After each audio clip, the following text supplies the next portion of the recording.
Assalamualaikum warahmatullahi wabarakatuh. Nama saya Muhammad Fadrizkullah. Saya kelas 11 IPS 1. Saya ingin membawakan atau mempresentasikan materi kelompok saya dari kelompok 5, yaitu dinamika sosial. Pengertian dinamika sosial dalam sosiologi. Dinamika sosial diartikan sebagai keseluruhan perubahan dari seluruh komponen masyarakat dari waktu ke waktu. Adapun pengertian dinamika sosial menurut pemikiran beberapa ahli sebagai berikut. Ini menurut William F.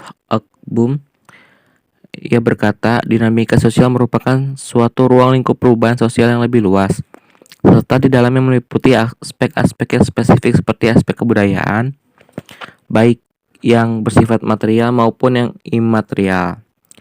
Yang kedua itu dari Kingsley Davis. Dinamika sosial adalah perubahan-perubahan yang mencakup kehidupan sosial masyarakat dalam skala yang luas. Dan yang terakhir dari Sumarjan. Dinamika sosial meliputi keseluruhan perubahan pada lembaga-lembaga atau institusi sosial masyarakat yang kemudian mempengaruhi terhadap sistem sosialnya. Fungsi dinamika sosial yaitu membentuk kerjasama saling menguntungkan dalam mengatur persoalan hidup, memudahkan segala pekerjaan karena banyak pekerjaan yang tidak dapat dilaksanakan tanpa bantuan orang lain, mengatasi pekerjaan yang membutuhkan pemecahan masalah, dan mengurangi beban pekerjaan yang terlalu besar, sehingga selesai lebih cepat, efektif, dan efisien. Menciptakan iklim demokratis dalam kehidupan masyarakat, karena setiap individu bisa memberikan masukan serta berinteraksi dan memiliki peran yang sama dalam masyarakat.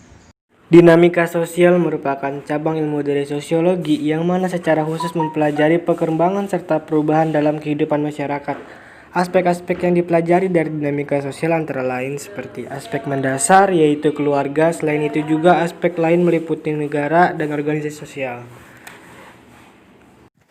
Faktor eksternal yang terjadi sebagai pendorong dinamika sosial sebagai berikut.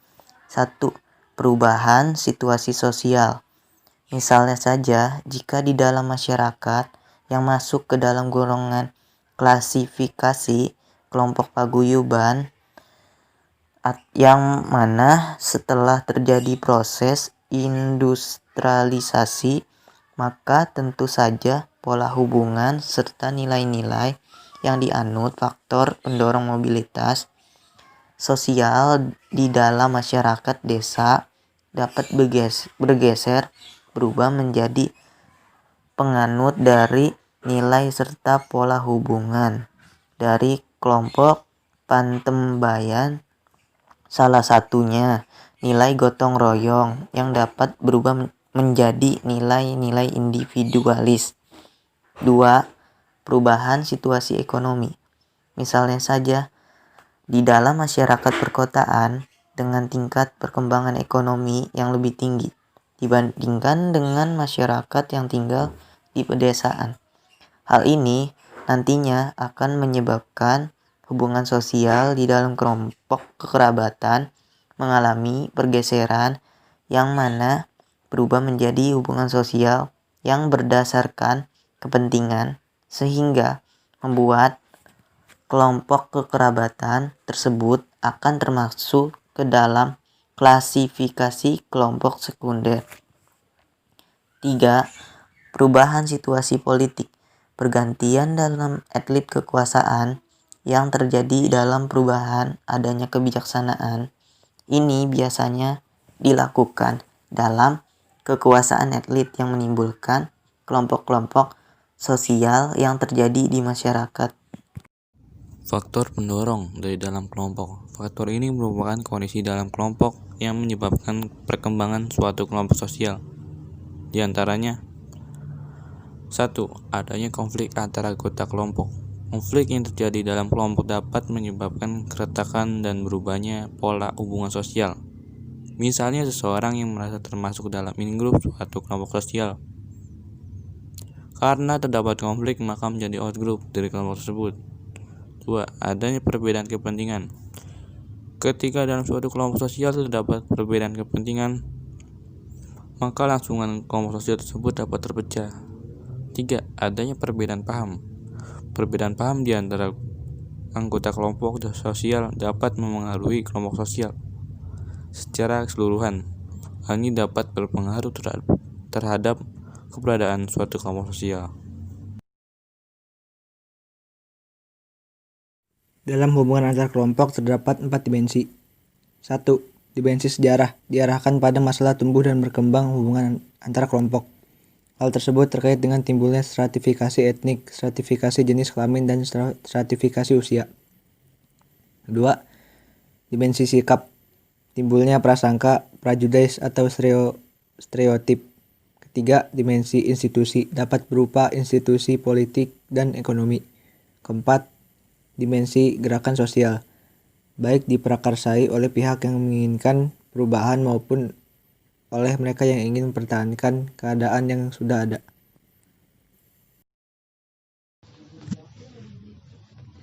Satu, alkulturasi. Pengertian alkulturasi menurut Koen-Janraningrat adalah suatu proses sosial yang terjadi jika terdapat kelompok sosial dengan kebudayaan tertentu dihadapkan dengan kebudayaan asing. Alkulturasi terjadi ketika kebudayaan kedua kelompok ras yang bertemu mulai berbaur dan berpadu. Contohnya, ketika kebudayaan asli hilang akibat interaksi paksa dengan pemerintah kolonial Belanda pada masa penjajahan. 2. Dominasi. Dominasi dalam sosiologi adalah suatu paham politik yang digunakan untuk menaklukkan atau menguasai suatu daerah atau beberapa daerah. Dominasi bisa dilakukan dengan cara seperti halnya melalui eksploitasi terhadap ideologi agama, kebudayaan, dan juga wilayah. Untuk mendapatkan tujuan tertentu, dominasi terjadi ketika suatu kelompok ras menguasai kelompok lain. Contohnya, ketika kedatangan bangsa Eropa ke benua Asia untuk memperoleh sumber daya alam. 3.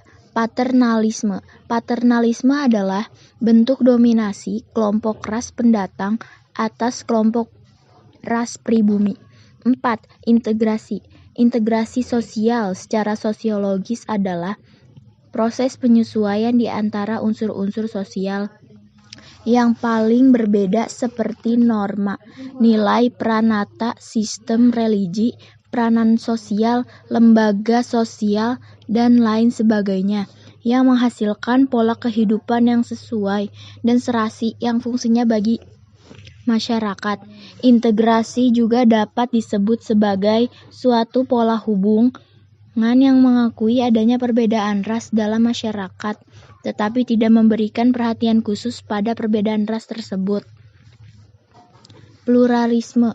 Pluralisme adalah suatu paham atau pandangan hidup yang mengakui dan menerima adanya kemajemukan dan keanekaragaman dalam suatu kelompok masyarakat. Kemajemukan dimaksud misalnya dilihat dari segi agama, suku, ras, adat istiadat, segi istilah yang biasa yang menjadi dasar pembentukan macam-macam kelompok lebih kecil, terbatas, dan serta yang mencirikan dan membedakan kelompok yang satu dengan kelompok yang lain dalam suatu kelompok masyarakat yang majemuk dan yang lebih besar atau lebih luas. Suatu pola hubungan yang mengakui adanya persamaan hak politik dan hak perdata masyarakat, akan tetapi pola hubungan itu lebih terfokus pada remaja, merupakan kelompok ras daripada pola integrasi.